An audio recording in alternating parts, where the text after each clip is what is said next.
राधे राधे दोस्तों, मैं संगीता एक बार फिर मेरे चैनल पर आपका स्वागत करती हूँ। दोस्तों, कभी आपने सोचा है कि हमारे जीवन में समस्याएं क्यों आती हैं?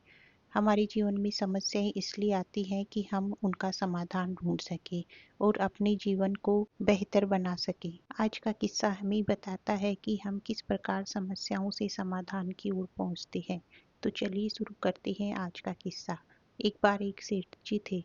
सेठ जी बहुत दान पुण्य करवाते थे, भगवान के अनन्य भक्त थे और बहुत सारे मंदिर भी सेठ जी ने बनवाए थे। वो बहुत बड़े व्यापारी थे, उनके पास बहुत सारा धन था। हमेशा सेठ जी के पास इतना धन नहीं था। पहले सेठ जी बहुत गरीब हुआ करते थे, भगवान की पूजा पाठ करते थे और रोजाना मंदिर भी जाते थे। मंदिर में भगवान से बातें किया करते थे और ढेर सारा समय मंदिर में ही बिताते थे। उनका रोज का नियम था भगवान से बातें करने का और उनके साथ बहुत सारा समय बिताने का। लेकिन धीरे धीरे सेठ जी के पास बहुत सारा धन आने लगा। वो बहुत बड़े व्यापारी बन गए और व्यापारी बनने से उनके पास ढेर सारा धन आने लगा और उन्होंने बहुत सारे मंदिर बनवाए। उन्होंने बहुत सारे मंदिर तो बनवा दिए, लेकिन मंदिर जाने का समय उनके पास नहीं था। अब सेठ जी के पास बहुत सारा धन है, बहुत दान पुण्य करते हैं, लेकिन अपने हाथ से दान पुण्य करने का समय नहीं है, मंदिर जाने का समय नहीं है और ना ही भगवान से पहले की तरह बातचीत करने का समय है। समय बीतता जा रहा था और अचानक से सेठ जी की कंपनी में घाटा आने लगा। कंपनी में बहुत सारा घाटा आ गया और सेठ जी को 100 करोड़ रुपयों की आवश्यकता पड़ने लगी। सेठ जी को समझ में नहीं आ रहा था कि 100 करोड़ रुपए वो कहाँ से लाएं। जीवन में जब सुख होता है तो ईश्वर की कम ही याद आती है और कम ही बातें होती है। भगवान के मंदिर में भी आना जाना कम हो जाता है। लेकिन जब दुख आता है और हम चारों तरफ से हार जाते हैं, तब हमें भगवान ही याद आते हैं। जब हमारे जीवन में दुख आता है तो हम भगवान से जुड़ने लगते हैं, उनके करीब होने लगते हैं। जो बातें हम किसी से नहीं कह पाते हैं, मन ही मन वो हम ईश्वर से कह डालते हैं। इसी तरह सेठ जी को भी ये एहसास हुआ कि वर्षों से मैं मंदिर नहीं गया हूँ और ना ही मेरी भगवान से बातचीत हुई है। ऐसा करता हूँ कि कल मैं सुबह सुबह ही मंदिर जाऊंगा। मंदिर के पट खुलेंगे तो सबसे पहले भगवान के दर्शन मैं ही करूंगा। सेठ जी सबसे पहले सुबह उठकर नहा धोकर तैयार होते हैं और मंदिर जाते हैं। रास्ते में सोचते हैं कि आज मैं ही सबसे पहले मंदिर जा रहा हूँ, मुझसे पहले शायद ही कोई मंदिर आया होगा। लेकिन वहां जाकर वो देखते हैं कि एक भिखारी उनसे भी पहले मंदिर में आकर बैठा हुआ है। सेठ जी सोचते हैं कि सबसे पहले तो मंदिर में ही आ रहा था, लेकिन अचानक से ये भिखारी मंदिर में कैसे आ गया। जब ये भिखारी सबसे पहले आ ही गया है तो यही सबसे पहले भगवान के दर्शन करेगा और यही अपनी बात भगवान से कहेगा। सेठ जी सोचते हैं कि ये भिखारी पता नहीं भगवान के साथ कैसी बातें करेगा। हो सकता है इसकी बातों से भगवान का मूड खराब हो जाए और मैं जब अपनी बात करूं तो भगवान का मूड खराब होगा तो वो मेरी बात पता नहीं किस तरह से समझेंगे। सेठ जी सोचते हैं कि जब भिखारी सबसे पहले आ ही गया है तो अब यही बात करेगा, मैं कर भी क्या सकता हूँ। सेठ जी भिखारी के पीछे लाइन में लग जाते हैं और सेठ जी के पीछे और लोग भगवान से बात करने के लिए, भगवान के दर्शन करने के लिए उनके पीछे लाइन में खड़े हो जाते हैं। सेठ जी इसी दुविधा में खड़े हैं कि कब ये भिखारी भगवान के सामने जाए, अपनी बात करे और उसके बाद मैं जाऊं और मैं भी अपनी बात भगवान के सामने कहूँ। थोड़ी देर में भिखारी भगवान के सामने जाता है और कहता है कि भगवान मुझे 100 रुपए की आवश्यकता है। वो भगवान से कहता है कि आज भगवान कुछ इस तरह का साधन कर दो कि मुझे 100 रुपए मिल जाए। वो भिखारी भगवान से कहता है कि भगवान मुझे 100 रुपए की आवश्यकता इसलिए है कि मेरी पत्नी बहुत ज़्यादा बीमार है और मुझे उसके लिए दवा खरीदनी है। वो भगवान से कहता है कि आप कुछ ऐसी व्यवस्था कर दीजिए कि आज मुझे भीख में 100 रुपए मिल जाएं ताकि मैं अपनी पत्नी के लिए दवाई खरीद सकूं। वो भगवान से कहता है कि प्रभु मेरी मजबूरी समझिए, मुझे 100 रुपए की आवश्यकता है। अगर 100 रुपए आज भीख में नहीं मिले तो मेरी पत्नी की दवा नहीं आएगी। हे प्रभु, मैं तो रोज आपकी सीढ़ियों में ही बैठता हूँ और आपके लिए 100 रुपए क्या, आपके लिए तो 100 करोड़ भी मुश्किल नहीं है। इसलिए आप मुझे 100 रुपए का व्यवस्था करवा दीजिए ताकि मैं अपनी पत्नी के लिए दवाई खरीद सकूं। इस तरह भिखारी भगवान के सामने रो रहा था, गिड़गिड़ा रहा था और भगवान से बार बार यही प्रार्थना कर रहा था। और सेठ जी भिखारी की इन सब बातों को सुन रहे थे। सेठ जी को अंदर ही अंदर जलन होने लगी कि ये कितनी देर से बातें कर रहा है, बार बार एक ही बात कह रहा है कि 100 रुपये चाहिए, 100 रुपये चाहिए। कितनी बार कहेगा, भगवान ने सुन लिया होगा, अब हटेगा तो मैं अपनी बात कहूँ। सेठ जी ने 100 रुपये अपनी जेब से निकाले और भिखारी को दे दिए और बोले, जाओ यहाँ से और ये लो 100 रुपये, तुम्हारी समस्या का समाधान हो गया। भिखारी वो 100 रुपये ले लेता है और भगवान की ओर देखकर कहता है कि भगवान तेरा लाख लाख धन्यवाद जो तूने इतनी जल्दी 100 रुपयों की व्यवस्था कर दी। एक तू ही तो है जो मेरे मन की बात समझता है और तू ही है जिसके सामने मैं अपनी सारी बातें दिल खोल कर रख देता हूँ। तू मेरी बात हमेशा सुनता है और आज भी तूने इतनी जल्दी मेरी बात सुन ली। आज मेरी जरूरत बड़ी थी लेकिन तूने इतनी जल्दी मेरी जरूरत पूरी कर दी। तेरा लाख लाख धन्यवाद प्रभु। ये कहकर भिखारी वहां से चला जाता है। अब सेठ जी का नंबर आता है और सेठ जी भगवान के पास पहुंचते हैं। सेठ जी भगवान से कहते हैं कि इस भिखारी ने बहुत आपका मूड खराब कर दिया होगा, इसीलिए मैंने इस भिखारी को 100 रुपये देकर यहाँ से भेज दिया। अब आप मेरी समस्या सुनो। मेरी समस्या ये है कि व्यापार में बहुत घाटा हो गया है और मुझे 100 करोड़ रुपयों की आवश्यकता है। आप मेरी भी समस्या का निवारण करो। अब ये आप जानो प्रभु कि मेरी समस्या का निवारण आपको कैसे करना है, लेकिन मुझे 100 करोड़ रुपयों की बहुत ज़्यादा आवश्यकता है। तो भगवान ने सेठ को जवाब दिया, हाँ तुम्हारी समस्या का भी निवारण होगा, लेकिन उसके लिए तुमसे बड़ी सेठ की आवश्यकता है। तुमसे बड़ा सेठ यहाँ आएगा, वो तुम्हें पैसे देगा और तब तुम्हारी समस्या का समाधान होगा।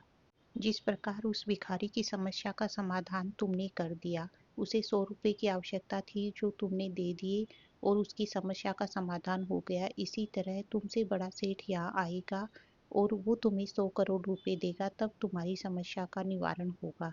तब तक तुम इंतजार करो। तब सेठ जी ने भगवान से कहा कि प्रभु ये क्या बात हुई, मैं तो आपसे समस्या का समाधान लेने आया था, मैं तो आपके सामने मांगने आया था, आपको अपनी समस्या बताई है और उसका निवारण भी आप ही करिए। मुझे किसी सेठ की आवश्यकता नहीं है, मेरे लिए तो सबसे बड़ी सेठ आप ही हो और आपको ही मेरी समस्या का निवारण करना होगा। अनंत ब्रह्मांड के स्वामी और सबसे बड़े सेठ तो आप ही हैं, आप ही मेरी समस्या का निवारण कर सकते हैं। तो आप क्यों मुझे ऐसा कह रहे हैं कि कोई दूसरा सेठ आएगा और जब वो आएगा तभी मेरी समस्या का निवारण होगा। तब भगवान ने सेठ जी से कहा कि जो तुमने अपने जीवन काल में मुझसे मांगा वो सब मैंने तुम्हें दिया। जब तुम बहुत गरीब थे तब तुमने धन मांगा तो मैंने तुम्हें धन दिया, बड़ा घर दिया, अच्छी पत्नी दी, अच्छी संतान दी, अच्छा व्यापार दिया और बहुत सारा धन दिया। क्योंकि उस समय तुम मुझसे बातें करते थे, मेरे साथ समय व्यतीत करते थे, अपनी सारी भावनाएं मेरे सामने रखते थे, अपनी सारी समस्याएं मुझे ही बताते थे। लेकिन अब वर्षों बीत गए हैं, तुम्हारे पास समय ही नहीं है मेरे साथ बातें करने का। तुम्हारे पास इतना समय ही नहीं है कि तुम मुझे अपने भाव बता पाओ। आज से पहले तुम अपने दोस्तों से, अपने सगे संबंधियों से 100 करोड़ रुपए मांग रहे थे, लेकिन जब किसी ने तुम्हारा साथ नहीं दिया, किसी ने तुम्हें पैसे नहीं दिए, तब जाके तुम मेरे पास आए हो। तो अब इंतजार करो, अब तुम्हें इंतजार करना ही पड़ेगा। अगर तुम मेरे साथ बातें करते, मेरे साथ समय बिताते, तो जीवन में तुम्हें इस समस्या का सामना कभी करना ही नहीं पड़ता। तुम्हारी सारी समस्याओं का निवारण अपने आप हो जाता। जब तुम मेरी शरण में रहती हो तो तुम्हारे दुखों को दूर करना, तुम्हारे कष्टों को दूर करना, तुम्हारी आवश्यकताओं को पूरा करना मेरा काम है। लेकिन अब तुम मेरी शरण में नहीं हो, इसलिए तुम्हें इंतजार करना पड़ेगा। तुमने आज मेरे सामने ये समस्या रखी है और जब कोई सेठ आएगा तभी तुम्हारी समस्या का समाधान होगा। ये बात सुनकर सेठ जी की आंखों में आंसू आ गए, क्योंकि भगवान जो कह रहे थे वो बिल्कुल सच था। दोस्तों, जब हम सुख में होते हैं, खुशियों में होते हैं, तो हम पूजा पाठ करना और भगवान के समीप रहना बहुत कम कर देते हैं। सोचिए इस बात को कि जब हम सुख में होते हैं तो हम सारे काम आराम से पूरे करते हैं, लेकिन भगवान की पूजा पाठ करने में, उनके साथ समय बिताने में बहुत ही कम ध्यान देते हैं, बहुत कम समय देते हैं।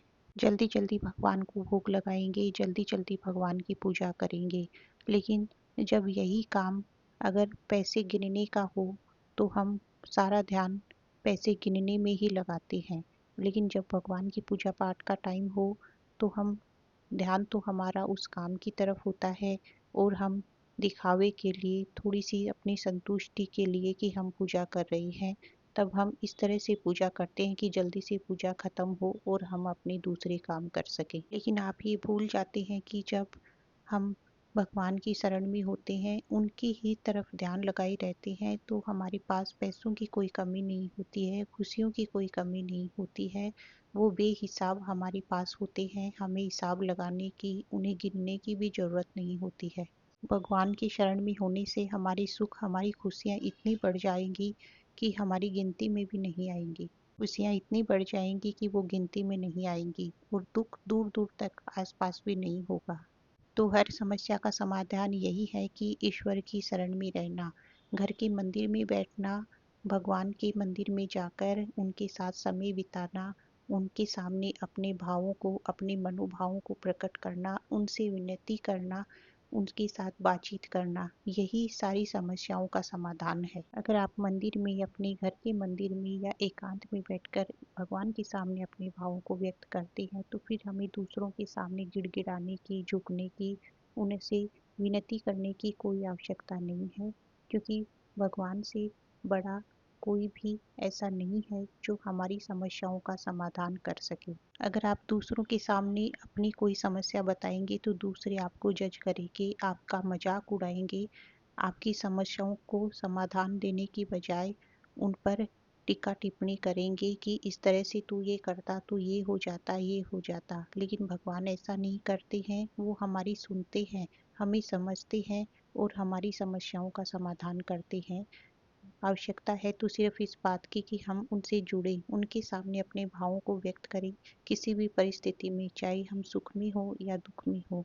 हम भगवान को कभी ना भूलें, उनके लिए हमेशा टाइम निकालें, उनके साथ बातचीत करें और अपने भाव, अपनी प्रतिक्रियाएं, अपनी जो भी समस्याएं हैं, सिर्फ और सिर्फ उन्हीं के सामने रखें। फिर हमें किसी और के सामने झुकने की, गिड़गिड़ाने की या किसी और से समस्याओं का समाधान सुलझाने की आवश्यकता नहीं है। लोगों के सामने जब आप अपनी समस्याओं को बताएंगे, तो आपके कमजोर समय के लोग मजाक बना देंगे, हंसी उड़ाएंगे। लेकिन जब आप ईश्वर को ये सब बताते हैं, तो वो ना तो आपको मजाक उड़ाते हैं और ना ही आपकी हंसी उड़ाते हैं। वो तो सिर्फ समस्याओं का समाधान करते हैं। और जितना हम उनके नज़दीक होते हैं, भगवान से जुड़ते हैं, तो हमारे जीवन में उतनी ही समस्याएं कम होने लगती हैं। जिन समस्याओं से हमें डर लगता है, हम जिन समस्याओं का निवारण चाहते हैं, वो पहले से ही सुलझी हुई होंगी, पहले से ही उनका समाधान हमारी समझ में आया हुआ होगा। इसलिए मेरी आपसे यही विनती है कि आप अपनी समस्याएं भगवान के सामने रखें, अपने भावों को उन्हीं के सामने प्रकट करें। फिर किसी के सामने गिड़गिड़ाने की और किसी से कुछ कहने की आवश्यकता नहीं है। भगवान आपकी सारी समस्याओं का समाधान करें, इसी विश्वास के साथ। राधे राधे।